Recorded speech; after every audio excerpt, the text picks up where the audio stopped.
August 1944 brought something France had never seen before. The roads stretching across the country became the scene of a logistics operation so massive, so perfectly coordinated, that it would change military thinking forever. After breaking free from the beaches of Normandy, American forces pushed eastward with such speed that the old ways of supplying an army simply fell apart. What happened next wasn't planned in advance. It was born from desperation, from officers facing an impossible situation and refusing to accept defeat.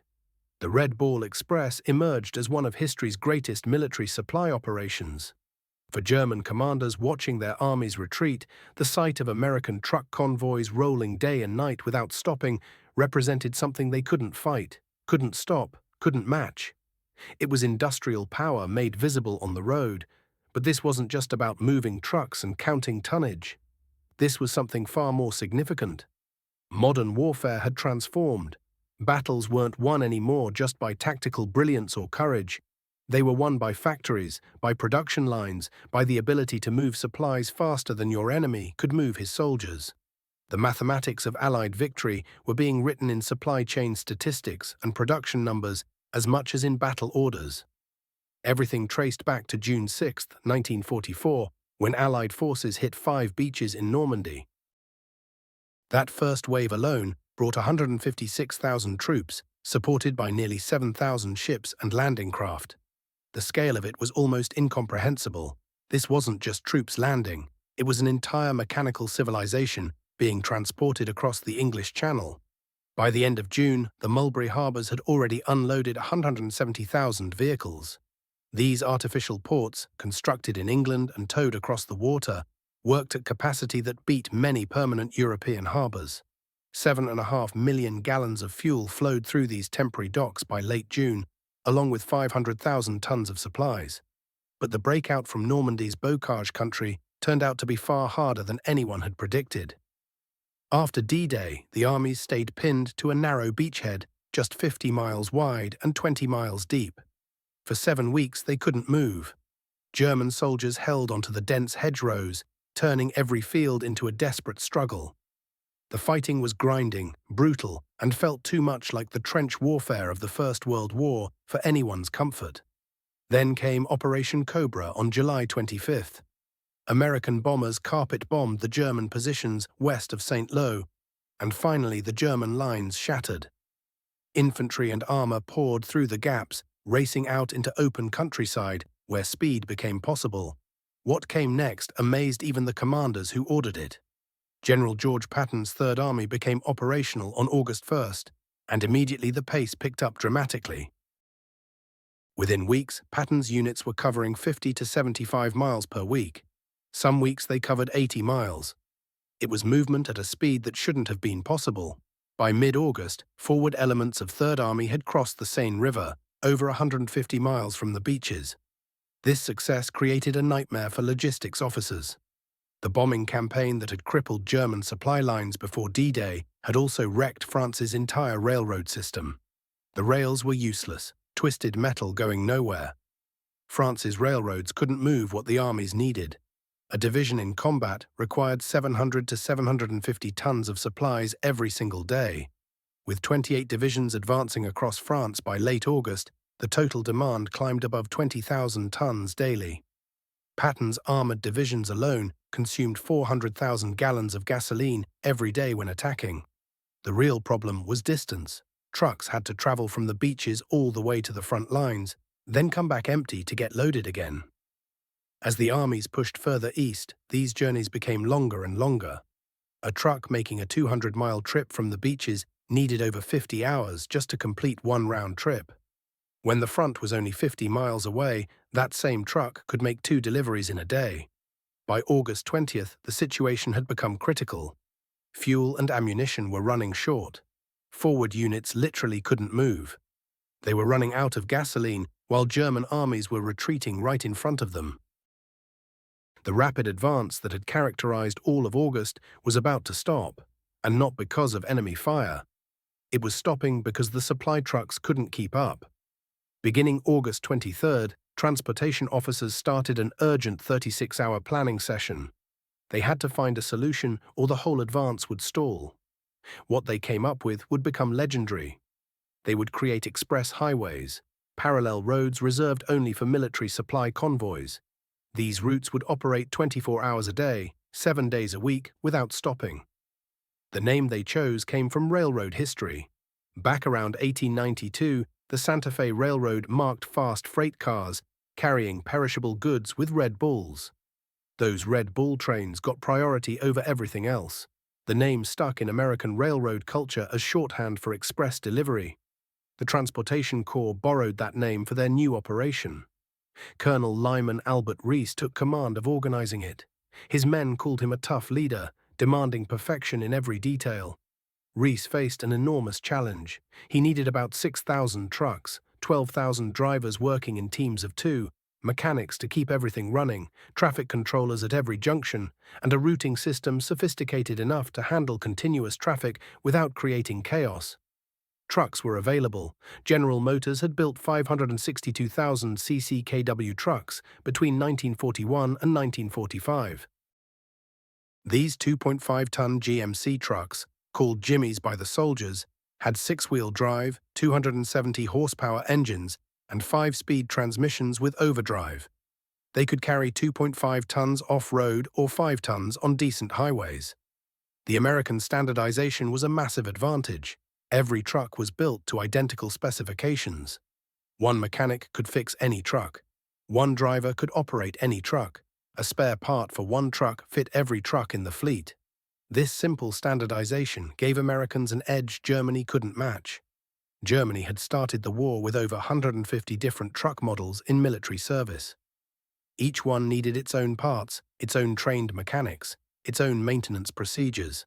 German units constantly had trucks sitting idle, waiting for spare parts that would never arrive because the manufacturers had shut down or switched to other production. Finding drivers proved harder than finding trucks.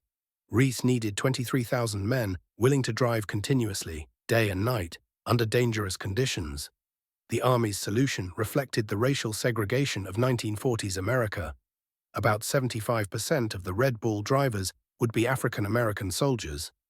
The American military in 1944 was completely segregated. Military leaders believed African Americans weren't suited for combat, so they stuck them in supply and service units. Most black soldiers ended up in transportation and quartermaster units, doing the essential but unglamorous work of moving supplies. These men were denied combat roles not because they lacked ability, but because of the color of their skin. On the Red Bull Express, they would prove themselves under conditions every bit as demanding as anything faced by frontline soldiers. Most of the drivers were under 24 years old. Many had never driven a truck before joining the Army. They came from everywhere, big cities and small farms, from every corner of America. They shared one thing: determination to help win the war, even while facing discrimination back home and within the military itself. On August 25, 1944, the Red Bull Express started moving. That first day, 67 truck companies with 3,158 trucks delivered 4,182 tons. The initial route ran from Saint-Lô to Chartres, about 125 miles. Within 4 days, the operation had expanded to 132 companies, running 5,958 vehicles. The system was unlike anything military logistics had ever attempted. 2 parallel highways connected Normandy to the forward supply depots. The northern route carried loaded trucks heading east toward the front. The southern route brought empty trucks back west to Normandy for reloading. Civilian traffic was completely banned. Military vehicles that weren't part of Red Bull convoys couldn't use these roads at all. Military police from the 793rd Military Police Battalion controlled every intersection. They recorded every convoy, gave directions, managed priorities, and kept discipline. The unit's insignia featured 2 Red Bulls on a yellow diagonal stripe across a green background, commemorating their Red Bull service. Every truck had Red Bulls painted on both sides and across the radiator grille. Additional markings showed each truck's position in the convoy, its parent unit, and what it was carrying. These visual systems let controllers manage traffic and spot problems without stopping convoys to inspect them. The operational demands were extraordinary. Official rules said convoys of 5 or more trucks should travel 60 feet apart at 25 miles per hour, with jeeps escorting front and rear. Drivers were supposed to take 10-minute rest breaks every hour. Night driving used blackout lights that gave minimal visibility while keeping them hard to see from the air. In reality, most of these rules were ignored.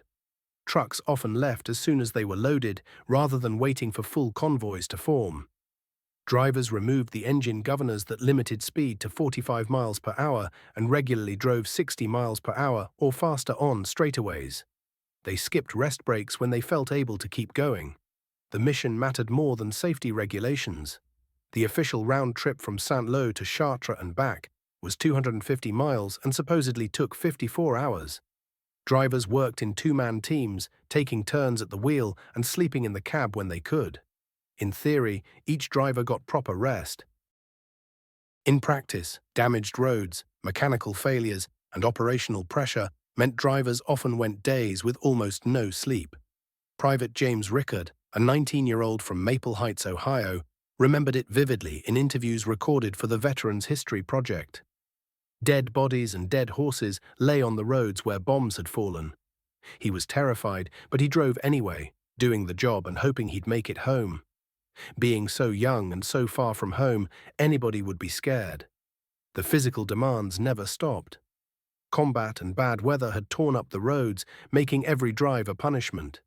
The trucks hammered over deep ruts at tremendous speeds, bouncing their drivers violently against the cab ceilings with each impact. Tire blowouts happened constantly, forcing crews to pull over and work frantically on roadside changes, always racing against the clock to rejoin their convoys. But the real enemy proved to be mud. On unpaved sections, the ground transformed into thick, sticky quagmires that trapped vehicles and brought entire convoys to a crawl, testing every driver's patience and skill. Washington Rector served with the 3916th Quartermaster Truck Company, and he never forgot the prejudice that followed them even during this vital mission. "You learn to accept it," he would say years later. "We were told straight up not to mix with white drivers. If we did, they said trouble would follow." One particularly dangerous moment stood out in drivers' memories, a moment when an African-American unit tried to pass a white convoy. The white drivers didn't move aside. Instead, they swerved their heavy trucks directly into the middle of the road, blocking the way deliberately. What followed was a terrifying game of high-speed chicken on roads where every second counted. The tension stretched unbearably until someone finally backed down, but the message was clear. Still, these drivers pushed forward through the exhaustion, the danger, and the hatred. They kept the supplies moving, and they kept the armies fighting. By August 29, 1944, the operation hit its absolute peak. Nearly 5,138 vehicles thundered down the roads that single day, delivering an astounding 12,342 tons of supplies. Think about that number for a moment. Germany's entire logistics system in France, every truck, every train, every horse-drawn wagon combined, couldn't move that much in their best day. The mathematics of it becomes staggering when you break it down. At any single moment, roughly 900 trucks were somewhere on those roads. 2,000 moved forward, loaded with supplies bound for the fighting. Another 2,000 made the empty run back to Normandy. The rest were scattered along the route, getting loaded, unloaded, refueled, or fixed up. Day after day, the system churned through more than 6,000 vehicle movements while never pausing for breath. Running this massive operation demanded enormous resources. Those 6,000 trucks gulped down roughly 2 million gallons of gasoline every month just to operate. And that's on top of the fuel they were actually hauling to the front. The roads ate through approximately 50,000 tires over the entire 83-day operation, shredded by constant high-speed driving on damaged surfaces. With maintenance taking its toll, roughly 10% of the fleet sat immobilized for repairs at any given moment. The whole system required careful positioning of refueling stations, maintenance depots, and traffic control points spread across the entire route, with repair crews standing ready to jump on breakdowns and spare parts distributed strategically to keep things running. For German commanders, American logistics represented a nightmare without solution. Their traditional defensive strategy counted on one thing: Attacking armies would eventually run out of supplies, creating moments of vulnerability when defenders could strike back and turn the tables. American logistics simply destroyed that entire tactical concept. German logistics in 1944 still relied heavily on horses. Germany started the war with roughly 2,150,000 horses, and as the conflict dragged on, they needed even more. Trucks kept getting destroyed faster than factories could replace them, so German divisions increasingly depended on horse-drawn wagons, even as the Allies became more and more mechanized. A typical German infantry division stationed in France that year included maybe 50 motorized vehicles and 1,500 horse-drawn wagons, pulled by between 4,000 and 6,000 horses. Those animals needed 12 pounds of oats and 15 pounds of hay each day, plus constant access to water. In combat operations, horses could manage about 15 to 20 miles before they had to rest. Feeding all those horses consumed resources that could have gone toward actual combat, a constant drain on the German war effort. A German supply column with 40 horse wagons and a dozen trucks of mixed makes could push about 40 tons of supplies forward 20 kilometers, if conditions were good. But maintaining those trucks was a nightmare. Germany's industrial system was so fragmented that they built dozens of completely different truck models, meaning spare parts didn't fit across different vehicles. A convoy had to carry an enormous variety of replacement parts just to keep rolling. One American truck convoy, by contrast, could move 125 tons forward 200 kilometers in roughly the same time frame. The advantage wasn't even close. German forces were moving 40 tons 20 kilometers. American forces moved 125 tons 200 kilometers. That 10-to-1 advantage in logistics capacity translated directly into superiority on the battlefield. German attempts to stop the convoys accomplished almost nothing. Luftwaffe attacks, which everyone had feared early in the war, turned out to be remarkably ineffective. German air power was collapsing under constant pressure from Allied fighters, and by September 1944, German planes had become so scarce that the truck convoys didn't even need fighter protection. Enemy air attacks killed almost no one. Ground attacks proved just as futile. German units that tried ambushing supply convoys learned a hard lesson. These logistics troops could fight. Drivers carried weapons and fired back. Military police with automatic weapons returned fire and radioed for backup. Within minutes, overwhelming firepower would arrive to crush the ambush. After a few costly attempts, German commanders decided the risk wasn't worth it. The real threats to the operation came from within, not from outside. Exhausted drivers fell asleep at the wheel. Veterans remember seeing colleagues suddenly nod off, then jolt awake as their trucks drifted into ditches or smashed into other vehicles. Mechanical failures temporarily took trucks out of service until mechanics got them working again. Rain and constant heavy traffic tore up the roads, requiring repair crews to keep patching them just to maintain operations. Despite everything, weather, breakdowns, fatigue, the convoy system delivered between 412,000 and 420,000 tons of supplies from August 25 through November 16, 1944. Some records differ slightly on the exact total, but the scale remains remarkable. That represented over 1 million individual truck runs, each covering an average of 250 miles through mud, mechanical disasters, and operational pressures that would have destroyed almost any other logistics system. As Allied armies pushed deeper into France, the operation expanded. By September, multiple dedicated routes were operating across the country, each with its own distinctive markings, but all following the same proven methods. The White Ball routes ran from Le Havre and Rouen toward Paris, starting in October. The Little Red Ball carried priority supplies from Normandy directly to Paris. The Green Diamond Express moved supplies from Normandy to railheads roughly 100 miles inland. The Red Lion Express kept the British 21st Army Group supplied in Belgium. The ABC Express connected Antwerp to depots 90 miles inland once that critical port opened in November. These interconnected routes created a flexible transportation network that didn't depend on railways, offering adaptability that traditional logistics simply couldn't provide. When German attacks damaged rail lines, trucks rerouted within hours. When ports got congested, supplies shifted to different routes without missing a beat. The American system proved its worth through redundancy and flexibility. Operations officially ended on November 16, 1944. French railroads had been sufficiently repaired to handle supplies again. More importantly, Antwerp in Belgium had been captured intact on September 4th, and by late November it was fully operational after Allied forces pushed German units out of the Scheldt estuary. The deep-water port at Antwerp could handle vastly more cargo than the Normandy beaches and their temporary harbours, dramatically shortening the distance supplies had to travel to reach combat troops. As Red Ball operations wound down, the tonnage delivered dropped accordingly. From the peak of 12,342 tons on August 29th, daily deliveries fell to about 5,000 tons in October, then slipped to around 2,700 tons daily by early November. By mid-November, only 5 truck companies remained on Red Ball routes, compared to 132 at the operation's height in early September. The physical and human cost was severe. Red Ball trucks needed major overhauls approximately every 30 days of continuous operation. The extreme pace wore mechanical components down far faster than normal driving.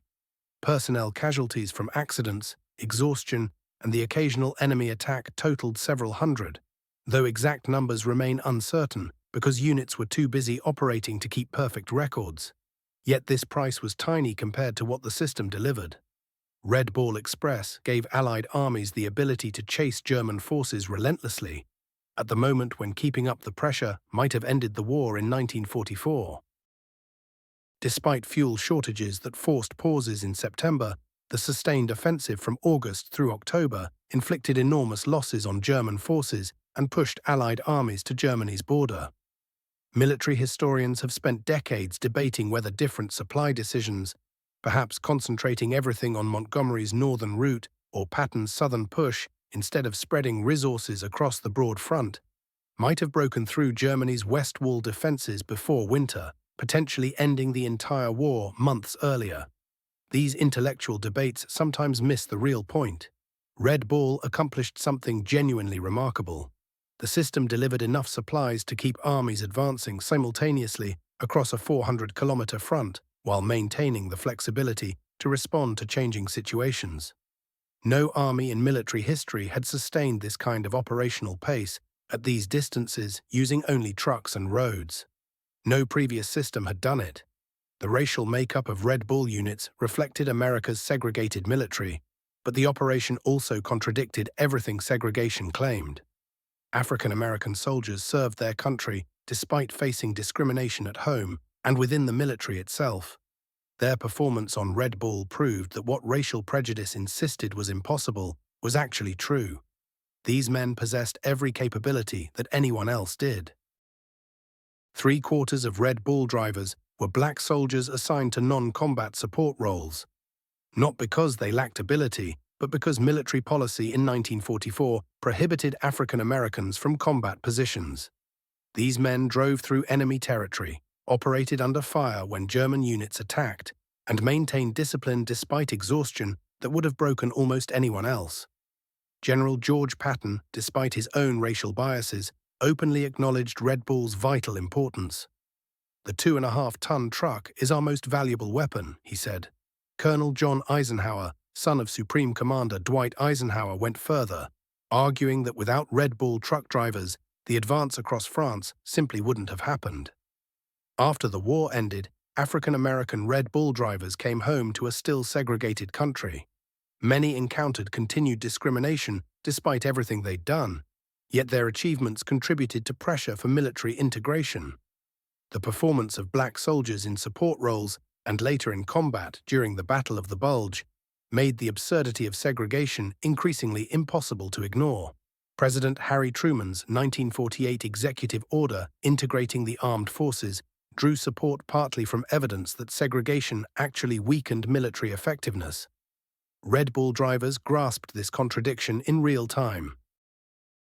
They were serving a nation that denied them full citizenship, delivering supplies to armies fighting for freedom abroad, while being treated as second-class citizens at home.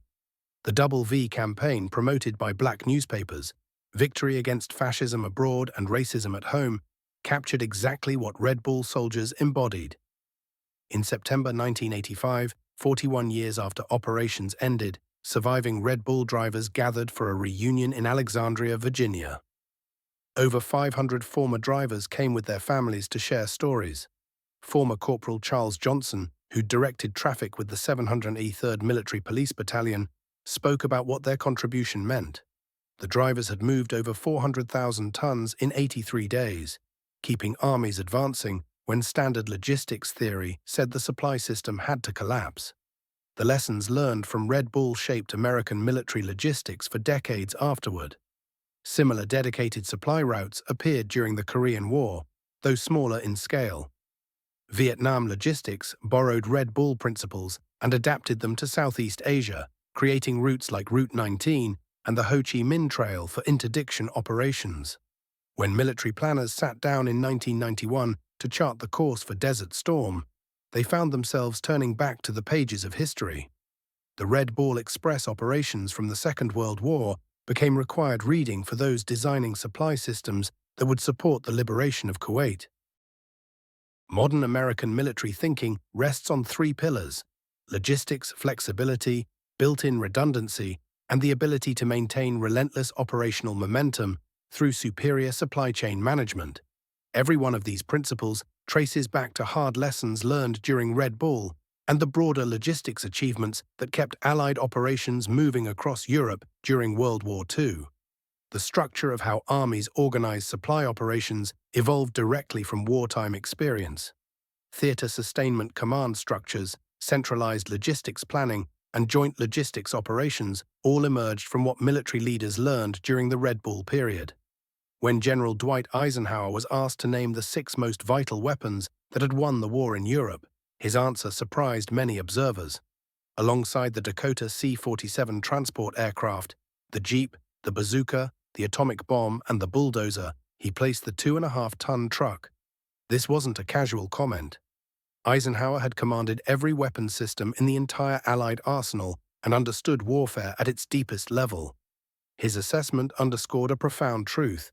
Logistics wasn't just important to modern warfare, it was absolutely central to it. The numbers that Red Bull generated still impress anyone who studies them carefully. For 83 days without interruption, the operation delivered an average of 5,000 tons every single day. When you add that up across the entire span of operations, the system moved approximately 412,000 tons in total. To put that in perspective, this single logistics effort supplied everything required to sustain 30 complete divisions for 2 full years, accomplished using nothing but trucks, rolling over roads with no rail support whatsoever. The trucks themselves became legendary. Those CCKW vehicles that formed the backbone of Red Bull operations didn't simply fade away when peace returned. The United States military continued operating CCKWs well into the 1960s. Surplus vehicles were distributed to Allied nations across the globe, where many continued rolling until the 1990s. The basic design principles influenced how American military trucks evolved after the war, establishing standards that show up in modern vehicles like the M35 series that eventually replaced the CCKW models. Red Bull had demonstrated something fundamental. In modern mechanized warfare, your logistics capacity determines what's operationally possible. Armies can only sustain operations at the speed and scale their supply systems enable. All the combat power in the world becomes meaningless when ammunition runs dry, fuel tanks empty, or food supplies disappear. American commanders grasped this principle completely and built logistics systems capable of maintaining unlimited operational tempo. German forces never developed the same understanding, and this blindness would cost them dearly. When Wehrmacht logistics officers ended up as prisoners of war and faced interrogation about German supply challenges, their answers revealed profound shock. They had studied American industrial production. They knew American capacity exceeded German output by enormous margins, but they had calculated that the vast distances involved in moving supplies across the Atlantic Ocean, then pushing them inland through France, would create exploitable weaknesses. Instead, they discovered something disturbing. American logistics had no breaking point they could locate. The Americans were delivering more supplies than their combat units could even consume. The ammunition expenditure exceeded anything German forces had ever witnessed. Artillery batteries conducted preparatory barrages that consumed tonnages of shells which would have exhausted German ammunition stocks in mere hours. Tank formations advanced without the refueling stops that German doctrine treated as absolutely inevitable. Infantry attacks featured supporting firepower that German forces couldn't match because they lacked the ammunition to sustain such concentrated fire. This American capacity for endless operations without logistics pauses fundamentally altered how German forces planned their defenses. Every German defensive strategy was built on a central assumption. Attacking forces would eventually need to pause and resupply, and that pause would create opportunities for German counterattacks. American logistics removed those opportunities entirely. Red Bull convoys pushed ammunition and fuel forward faster than combat units could possibly deplete stockpiles. The December 1944 Battle of the Bulge represented Germany's final desperate gamble to exploit what Hitler believed was American logistics vulnerability. The Ardennes counteroffensive aimed at reaching Antwerp and splitting apart the Allied armies, capturing the port that anchored American supply operations. Hitler's calculation was straightforward. If his forces could cut deep enough into Allied rear areas, they would sever supply lines and create crises that would force negotiations. The plan failed for multiple reasons. Determined American defensive stands at Bastogne, St. Vith, and Elsenborn Ridge held firm. But ultimately the offensive collapsed because German logistics couldn't sustain it. German panzer divisions began the operation with enough fuel to advance only 150 kilometers. Hitler's planning relied entirely on capturing American fuel dumps and using that seized fuel to supply his advancing units. This assumption proved catastrophically wrong. Red Bull drivers raced through Belgium evacuating fuel dumps ahead of the German advance. Thousands of gallons of gasoline and tons of ammunition were moved beyond German reach through operations conducted in chaotic conditions as American forces struggled to contain the breakthrough. These drivers showed courage matching any combat soldier, ensuring German forces encountered empty dumps rather than the supplies essential for sustaining their offensive. By December 19th, only 5 days into the operation, major German panzer formations were reporting critical fuel shortages. The 2nd SS Panzer Division ground to a halt after crossing the Orthe River, immobilized by fuel tanks running completely empty while objectives sat tantalizingly within reach. The 1st SS Panzer Division abandoned dozens of vehicles after exhausting fuel supplies. Their advance ended not because American troops stopped them, but because German logistics failed. Ammunition shortages developed almost immediately. Artillery units conducting preparatory barrages used up their stocks within days. Supply efforts collapsed because German horse-drawn supply columns couldn't navigate icy Belgian roads at speeds necessary to keep pace with advancing mechanized units. The handful of motorized supply units Germany had remaining lacked sufficient fuel to function effectively. In stark contrast, American logistics responded to the Bulge crisis with remarkable speed, stabilizing defensive positions within 48 hours. Despite losing significant supply dumps during the initial German breakthrough, American forces re-established supply lines faster than German forces could exploit the disruption. Artillery units defending critical positions fired without restrictions, expending ammunition at rates that would have exhausted German stocks instantly. The Battle of the Bulge became the final demonstration of the massive logistics gap that had shaped the Western Front since Normandy landed. American forces possessed the capacity to sustain unlimited material expenditure. German forces operated under starvation logistics, making sustained operations impossible. Once American logistics began flowing to defensive positions, the outcome ceased to be uncertain. Red Bull Express represented just one component of American military logistics that collectively delivered over 7 million tons of supplies to European theater forces between June 1944 and May 1945. This tonnage sustained 85 American divisions, plus supporting corps and army troops, enabled unlimited ammunition expenditure that shattered German defensive lines, maintained fuel supplies for mechanized advances that outpaced German retreat capabilities, and provided logistical security, allowing American commanders to wage war without worrying that supply failures would undermine operations. The Wehrmacht never recovered from losses sustained during the pursuit across France. Divisions shattered during Normandy and destroyed during the retreat to Germany were never adequately rebuilt.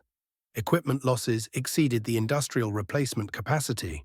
Manpower casualties couldn't be replaced with soldiers of equivalent quality.